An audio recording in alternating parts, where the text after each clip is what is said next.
All right. So what you're saying is, how do we draw the state diagram for 010? All right. So this is the diagram. Okay. So why does it make sense? First thing, we note that in most of the digital systems, there is often a reset button, so that once you press the reset, the system goes into some default state and starts from there, right? So that's the starting point. And so our starting point is, if we get a reset, starting point is S0. Now, so it's in S0. Now we want to detect a pattern 010. So if it gets a 0, let's say, if it gets a 0, I know that I should go. I've detected a part of the pattern, right? So I go to a next state S1, right? So a part of the pattern has been detected. That's why I go to the next state. If I get a 1, then I've not detected any part of the pattern at all. So I stay in S0. Okay, I stay in S0 where the 1 input output is anyway 0. So we stay there. When a part of the pattern has been detected, I go to the next state S1. Now in state S1, if I get a 0, well, I stay in the same state because a 0 has been detected only so far. What does S1 denote? S1 denote that a 0, I've obtained a 0. So only a part of the pattern which is 0 has been detected. So I stay here. If I receive a 1, then I go to state S2.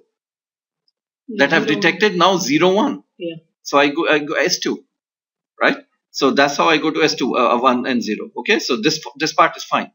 Now when I get a 1, if I get a 1, then it means I've obtained a pattern 0, 1, 1. So that destroys my pattern. Yeah. So I go back to S0. Yeah. On the other hand, if I receive a 0, so 0, 1, 0, so the output should go 1. I've detected the pattern, so it comes here. And so it will, any consecutive, if you take a set of bits and any consecutive 3 bits, if you see this particular pattern, this one will give a 1 always. No, all you have to do is, when you go to a particular state, you have to ask, if I get this input, what happens? If I get that input, what happens? That's all. In a state, this diagram, if in state S1, we have to, because we have only one input, so we ask 0, what happens? Where do I go? Which state do I go? And what is the output? If I get a 1, what is the output? And which state do I go? If my inputs were 2-bit, x1, x2, so then I would have asked 0, 0, what happens? 0, 1, what happens? 1, 0, what happens? 1, 1, what happens? Right? So we would have had 4. Right now, from every state, you can see 2 transitions are going up. 1 here and 1 here. 2 transitions are going out. That because we have only one input. 2 inputs, 4 transitions would branch out. 3 input, 8 transitions will branch out.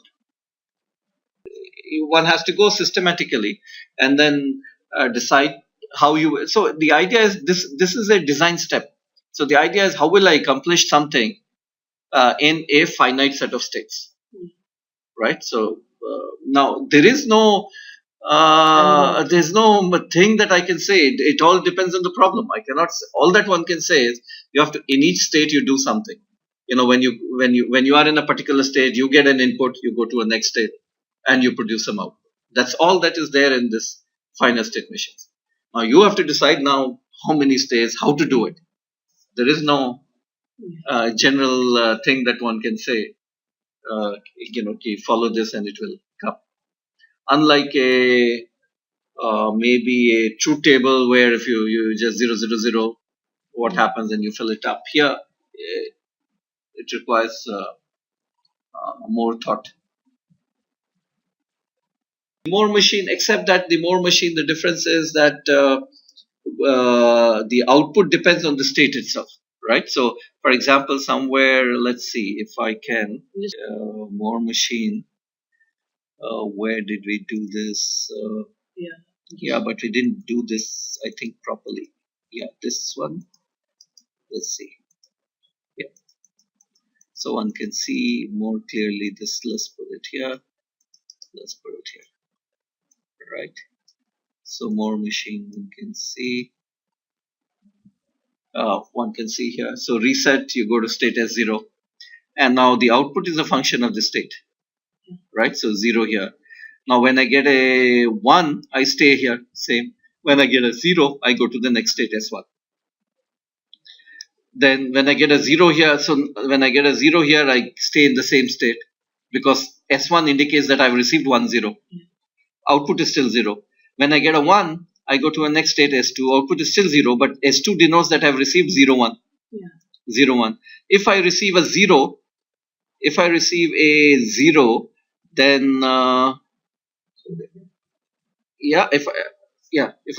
0, then I go here S3. Yeah. That says that the pattern has been received 0 1 0, right? On the other hand, if I received a 1, the pattern is destroyed completely, so I go here back, right? And S3, obviously the output is 1 because I've detected the pattern. If I receive a 0, then it goes back here. So in a stepwise manner, do it, except that here note that if you get an input, you only make a transition to a state. The output depends on the state itself. That's the difference. Assignment 3. Yeah. Fourth question. This one. Fourth question. So when we are calling this function, so shouldn't it go address should change to 2050 here? Where? In this M4. It is first going to this 2050. Why 2050? Because it has been called here. So no. So it's storing the program counter onto the stack. This is where it's storing. No, but we have like encountered this address. So right, 5020. So it should go to 5020 now. No, the program should go to 2050. No, it goes here. See, 5020 it will go but when the new instruction. It says when you call a subroutine, it says fetch the new instruction from 2050. New instruction. So first you finish with this instruction, and then the next instruction, of course, it goes 2050 address bus. Shouldn't it call instantaneously? No. It has to finish now. Execution is not over. Complete execution of the call is over after. That's what 5 machine cycles are required. Then only execution is over. That's why I written M1 of the next instruction. So why is it fetching address from stack? It's not fetching. It's storing. It's storing. It puts 23FE and puts a 10. The stack, the program counter, upper byte 10. It puts it there and stores it. Then on 23FE, it puts the lower byte 03. Storing it in the stack. Right? Stores 1003 on the stack. Once it is done, then it will go to the next. So then 2050 is placed. This is the assignment? Yeah, this is assignment 3. Yeah. So, in M4, we reduced that stack pointer from 23FF to 23FE when we loaded 10 in the stack. But why we didn't reduce it the next time when we loaded 03? Because stack pointer, see here, this is the place where you want to load it, right? The next data. So we did that so that it goes here. Now, so the same thing is placed on the address bus in the next cycle, and 03 is stored, right? Now, this one, it is not decremented because it points to the stack from, this is the place from which when you have a return, it will be popped. I mean, the 03 and 10, this data will be returned back to the program counter. So the top of the stack points to an empty cell or to some place where it has there is something there. But then we shouldn't have what? Okay, like 10 was 2400. There is already something stored, so we can't touch that. So that's why we went to 23FF, and 23FF we stored. So, but 23FF we stored something. Then 23FE also we have stored. Now what you are saying is it should. It should be 2400. Huh? But the stack would decrement after M3 cycle. Before M3 cycle. No. So alright. So note that what is M2? M2 is just a memory read. Yeah. M3 is also a memory read. While M1 is something different. Yeah. M1 is instruction fetch and decode and execute. So that's where it can do something to decrement and all that. It has the time to do it. In the 4th clock cycle, that's where it decodes and it take action. It can't do anything here in M2 and M3. These are standard memory read kind of a thing. So where does it do it? It does it here only. It says, okay, let me decrement it here, 23FF. So it's sort of prepared now for to be placed on the address bus. So it does it here. What is meant by the Ports like we assign the address of one port as ATH. What is a port here? ports are is just a these are devices that I've shown here, for example, that are connected to the this thing. To the data bus. Okay, so port is just called input port, output port, like a C port or something. It's a place where data can come in and come out, right? So port has that meaning. So it's a device which is connected here, like I've shown. This is a bus, and let's say this is a bus that is going, right. There's a bus that's going, and I can have any device which is connected here. So my microprocessor then, depending on how it is configured, microprocessor can communicate with these besides the memory. See, with memory we know we have a fixed way of communicating with this address, and we have seen that. Now with communication with something else, so this is what it is used. These instructions in and out. Yes. So the question was, let's go back to the microprocessor. So what we were saying was that besides the memory, multiple devices can be connected to the microprocessor using this data bus here. So this is the data bus here, and in our case what we are doing is on this data bus we are connecting three 7-segment displays, right? 7-segment displays are connected, one here, and another one, and and we communicate with these whatever it is connected here through these instructions called in and out. So when I execute an instruction called out, let's say 80. So 80 is the address. So but the address bus is not being used. Okay. So what I do is 80, note that it is only 8-bit. So 80 will be placed on these lines here, and so that particular address 80 will go everywhere. And but it will. What happens is that the device which is connected here, which has actually an address 80, it will decode and enable itself. Okay, so 80 will be placed here, and so only that device whose address is 80 will be enabled.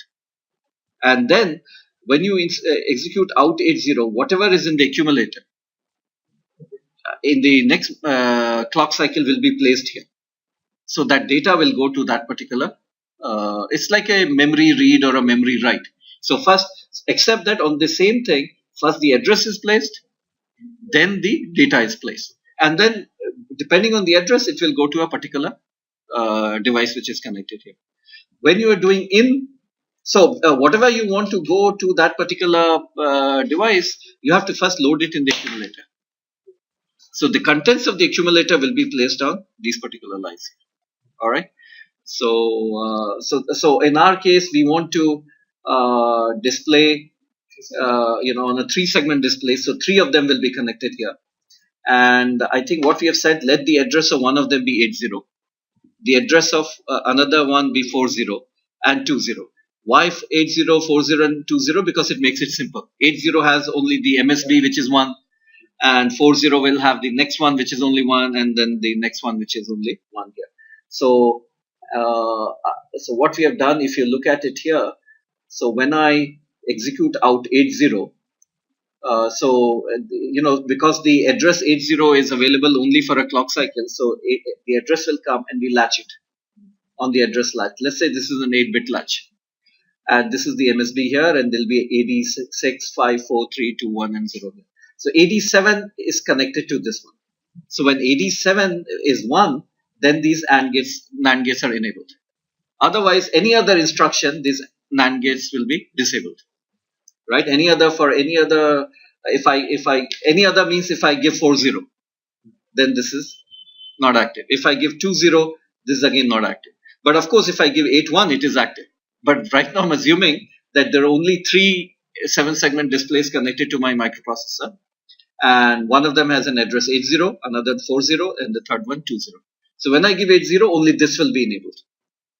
Another 7-segment. This means only these set of 7 segments will be. And what are these D7, D6? Okay, so I'll come to that. So only this. So I've not shown the full 7-segment.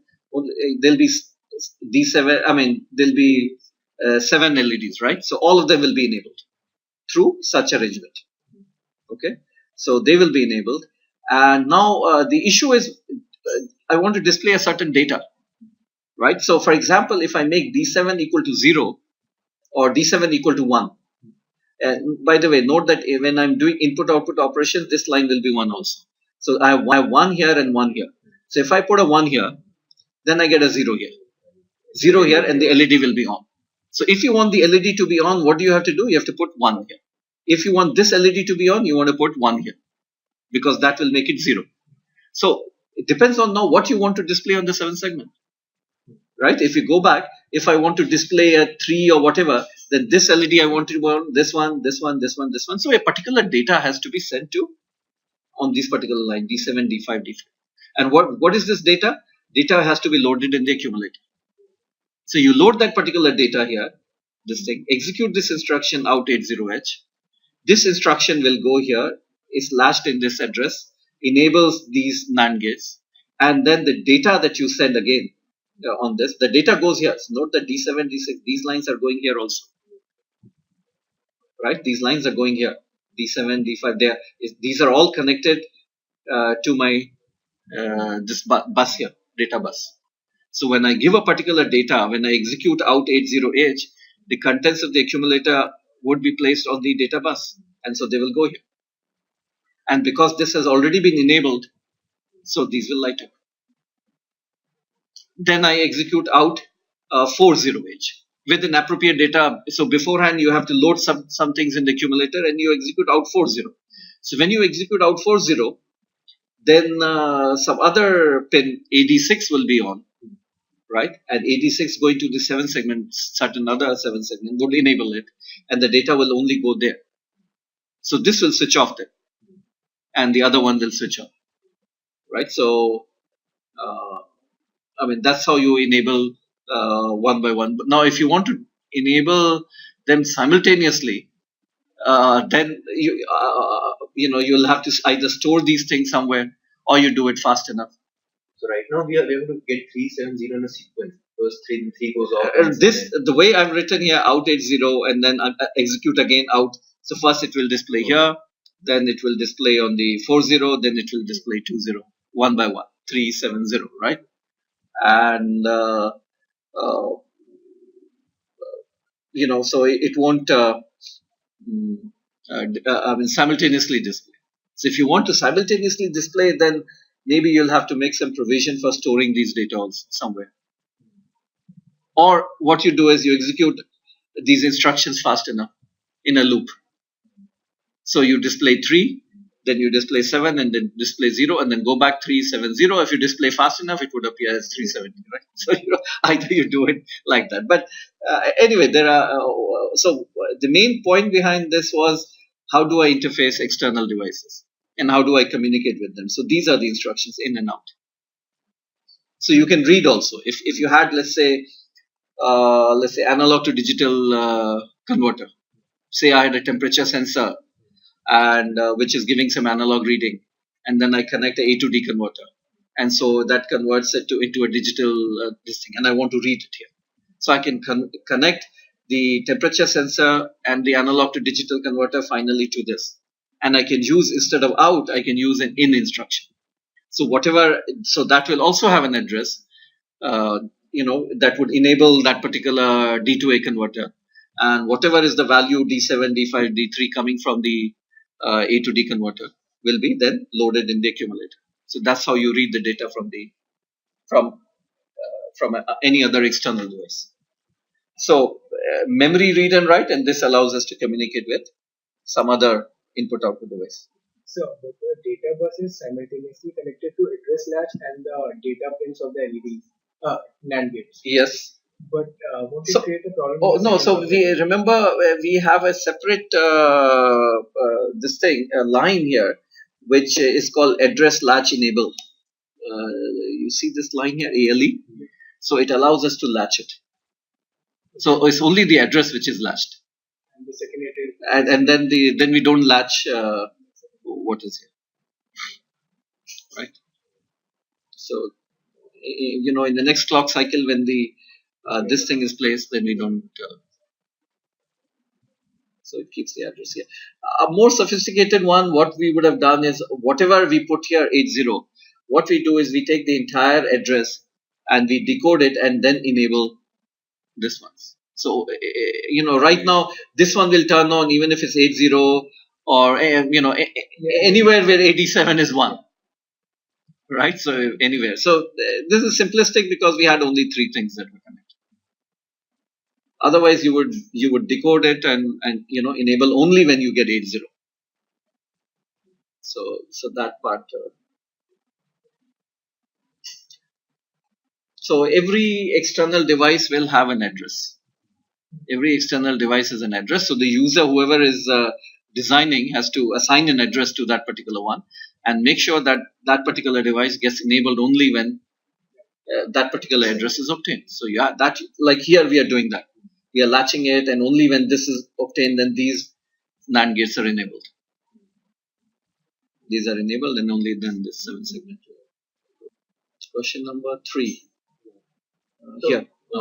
I understood this middle part, NVIB6CH and then NAV this. But what are these SIM instructions? Why are we using SIM instructions? Because we are doing serial communication. We are doing serial communication. We are at this output. This is where we are generating. Okay. We are generating a output at this particular pin. So how do I generate output at this particular pin? The SIM in is the way. Yeah. So COH is the address. No, COH is the value. MVIA a C0H. Okay. So SIM instruction looks at the last MSB and the one before that, right? MSB minus 1. So what you are doing is enabling, putting out a 1 here. Putting out a 1 here. So it is a 1 here, and then there is a delay routine. And then we load MVIA 40, you put out a 0.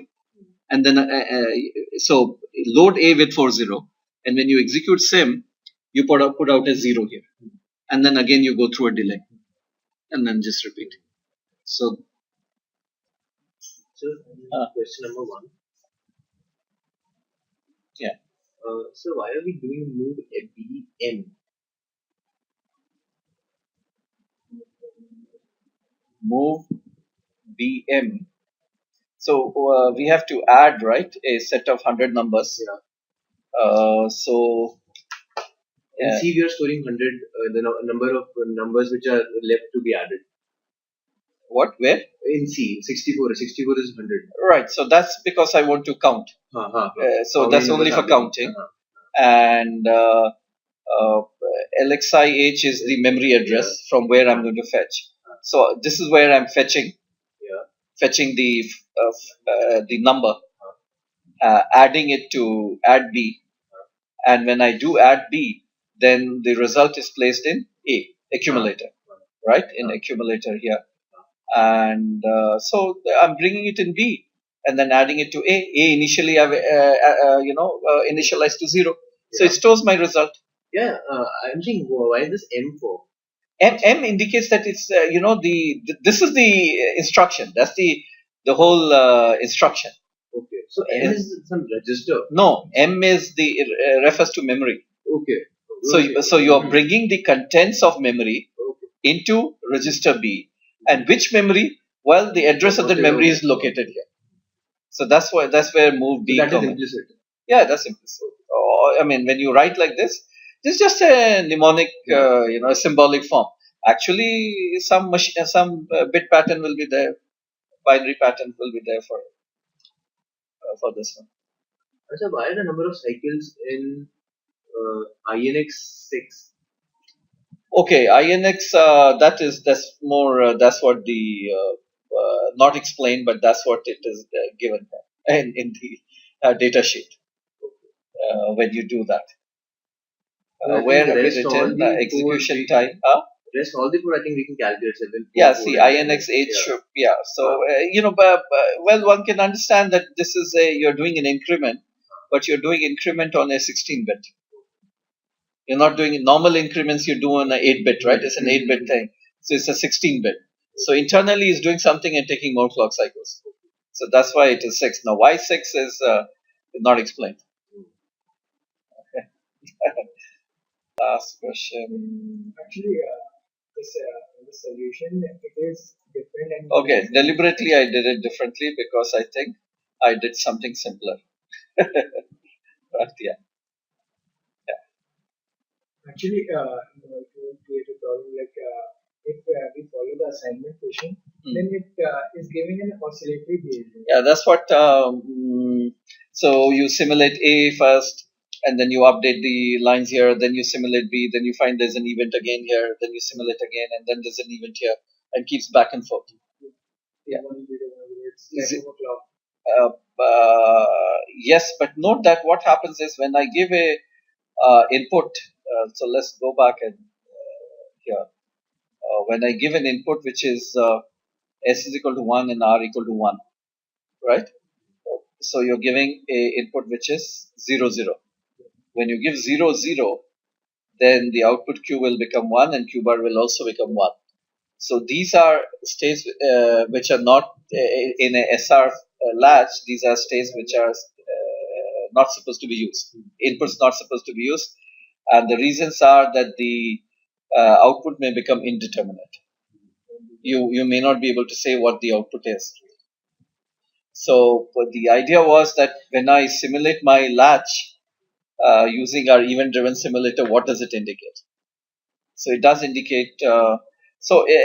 Think about. So the issue is okay. So your event-driven simulator shows you simulate A, B, or whatever happens here. Now forget about the event-driven simulator. Think about that if I have to. How will this particular device behave in real life? If I put a let's just see, if I take this, how will it behave if I do this setup, right?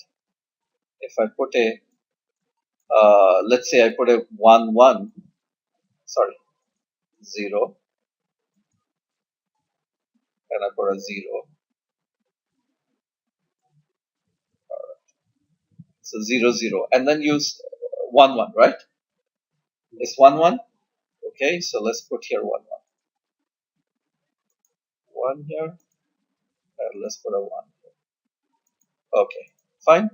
Now let's change it to, the issue was this thing. Now none of the transitions occur simultaneously, right? And neither are the delays exactly the same. So now the issue, what happens? So one interesting case could be where you say, well, the gate delays are sort of negligible, right? The gates, let's say, react very fast, but this one goes to 1 first, and this one occurs later after some delay here. So when this goes 1 here, and I have 1 here, so this will go to 0. And then this is 0 here, so this stays 1. And then after a while, this becomes 1. You have a well-defined state. You will get a 1 and, you will get a Zero and a 1. 0 and a 1 I will get. And you'll get a well-defined state. On the other hand, when the gates are very fast. On the other hand, if I change this first, and this changes slowly, later, then you will get something else. So, this circuit does not have the output is not a unique function of what you apply here. It depends on which is faster, which is slower, and things like that. So that's why we say that the outputs are indeterminate. We can't really predict what would happen. When I put that, I realized that I've given something which is which will create trouble. So in the class, I solved a more well-defined case to illustrate how the event-driven simulator would work. But event-driven simulator also indicates that this is it's not settling down. So it's indicating problem in this particular one. Forcing it to be 1, and after like the delay of the B gate is 6 nanoseconds, and we give the input at R bar line 1. You're saying now inputs are the allowed inputs. Yeah. Okay. So the S bar is 1. S bar is 1. And the gate output of A gate has a 6 nanosecond delay. Output of A, so gate A has 6 nanosecond delay. And that is 5 nanosecond. 5 nanosecond. Okay. So the output of B can be computed and in 5 nanosecond, and then it would give the input to A. But it has already started computing, right? It was in a process of computing its input, which it had at 0 nanosecond, but it couldn't finish and received another input at 5 nanosecond.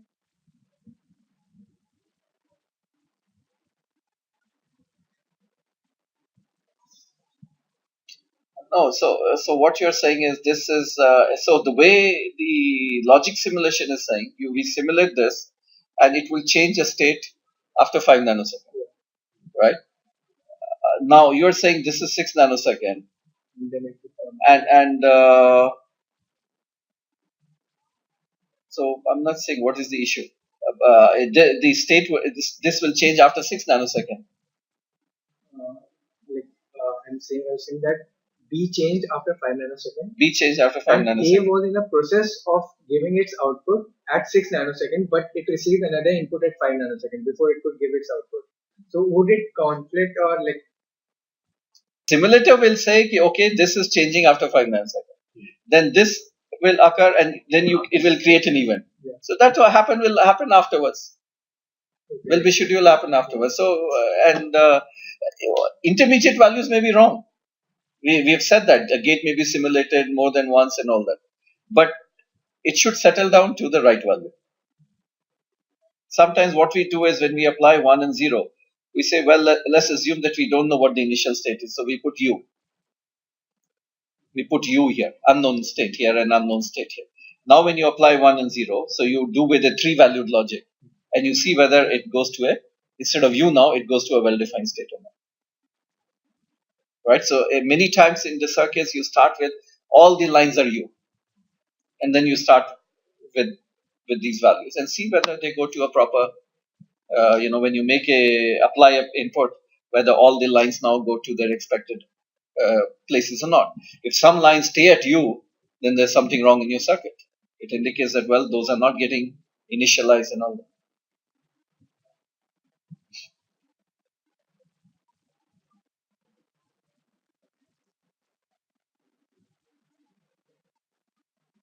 Yeah. Question number 3. Okay. Yeah. So why is this if start is 0, then why is it going here? Shouldn't it like go on top? Because why is it even doing anything if start is 0? No, so remember what we have done is we are doing the same thing in one clock cycle, right? So okay, so think about the following. Okay, now say first start comes to 1, right? Start comes to 1. You load this, right? Now when will this get loaded? At the edge of the next At the edge of the clock cycles. Now what is there in R1? Previous value. Let's say I'm just starting right from the beginning. So these are initialized. So R1 is 0. So and all there's nothing in the registers as such right now. So nothing is transferred. Then I come back here. Now the start has gone to 0. Now is where I execute this.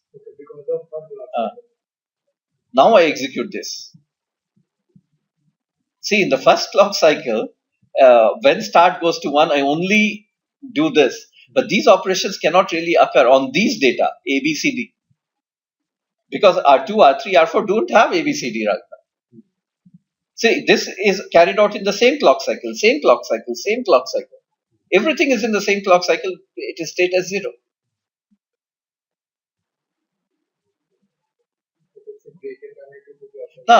So this is where now that I recollect, earlier it was in 2 clock cycles and all that. So that's where it comes. So these are so when start goes to 1, I don't have in my registers ABCD. So I have to go to the next clock cycle. It comes back, next clock cycle. Now start has gone to 0. No, but I have to come back and now check R1. And now I carry these operations out. And proper data now appears here. Alright, so that's why this has been put here.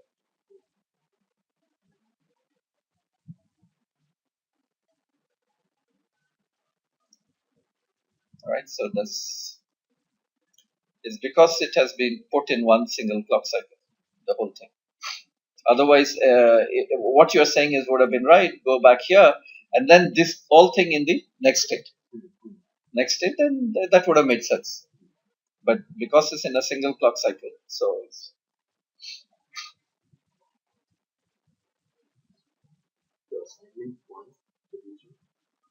So I asked you that why is it one in these two cycles and why shouldn't it be one when no. it is So both we had said transition? S2 is one. Yeah. So output is a function of the state. Okay. So once it is S2, we have assigned 1 1. So once it is 1 1, the output is always 1. Okay. It doesn't depend on the, it depends only on the state, what the present state is. That's why we have written it inside the state. Oh, okay. Yeah. S2, S1, all this. So it's independent of the, you'll note that it's independent of the input. Once it's in a particular state 1 0, it has a fixed 0 0 0 0 0 0 1 1 1, whatever. It's only state dependent.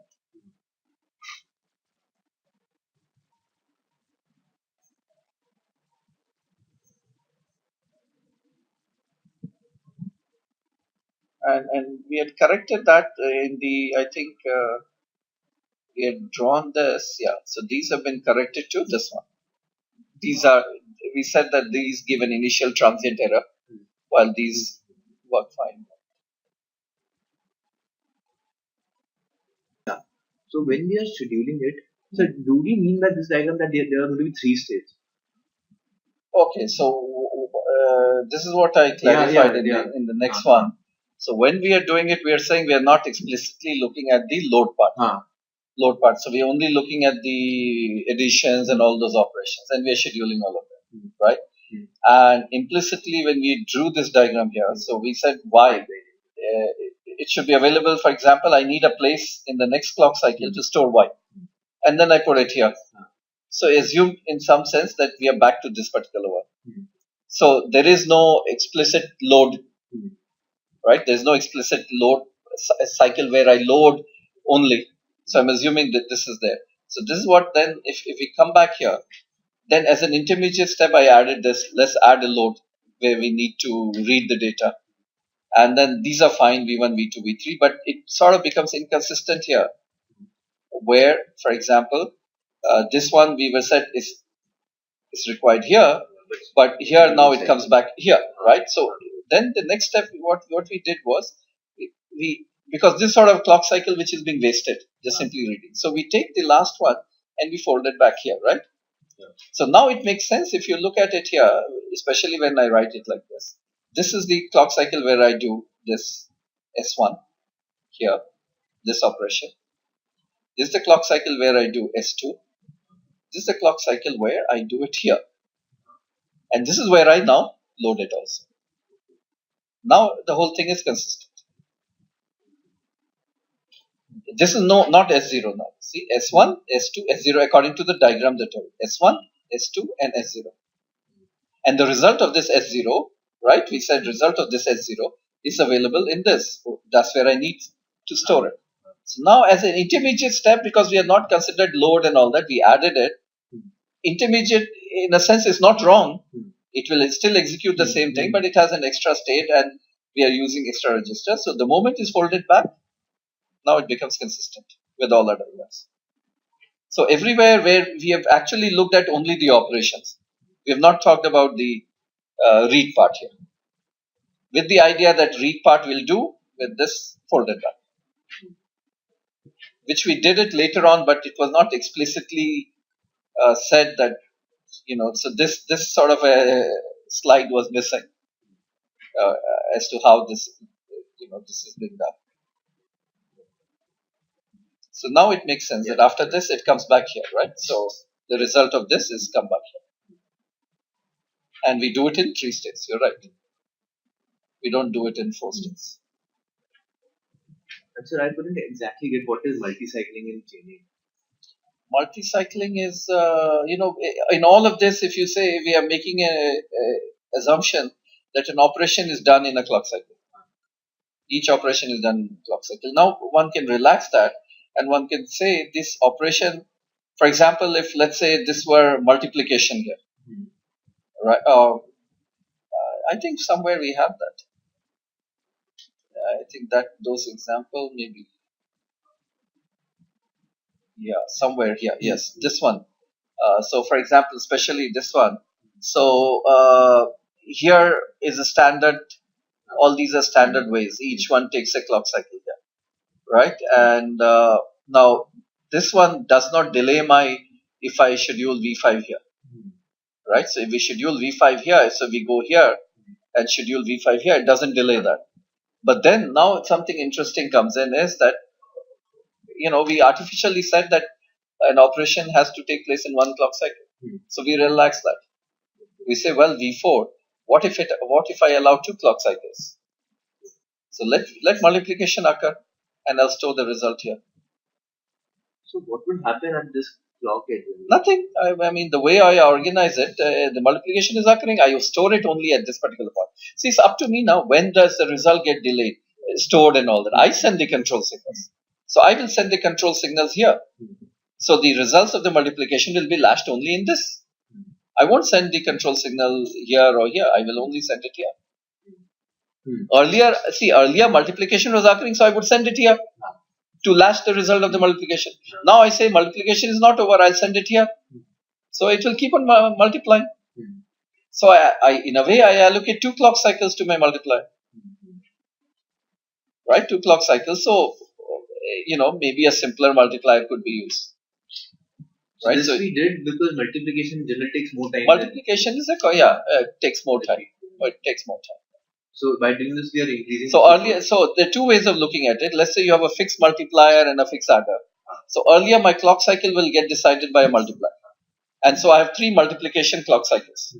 Now my clock cycle, let's say multiplication is still expensive. Clock cycle will be decided by half a multiplier delay.